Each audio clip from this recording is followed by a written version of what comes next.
Hello, good morning. শুভ সকাল সবাইকে।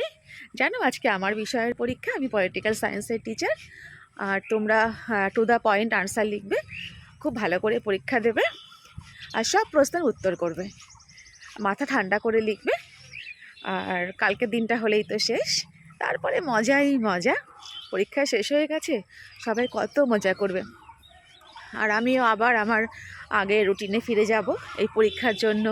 এই কটা দিন খুব তাড়াতাড়ি উঠতে হচ্ছে, সব কিছু গুছিয়ে বেরোতে হচ্ছে। তোমাদেরও তাই, পড়তে হচ্ছে, পড়াশোনার চাপটা রয়েছে। ঠিক আছে, কালকের দিনটা পরেই তো সবাই ফ্রি হয়ে যাবে, তারপর খুব মজা করো। আবার রেজাল্ট বেরোবে, আবার নতুন ক্লাসের জন্য আবার কোন দিকে নিয়ে পড়বে সেটা নিয়ে চিন্তা ভাবনা তার আগে থেকেই শুরু করো। যাই হোক, খুব ভালো থেকো, সুস্থ থেকো, আর আজকের দিনটা ভালো করে পরীক্ষা দিও। টাটা, অল দ্য বেস্ট সবাইকে। খুব ভালো প্রশ্ন আসবে, দেখবে সব পারবে তোমরা। ঠিক আছে, ভালো করে পরীক্ষা দেবে। টাটা।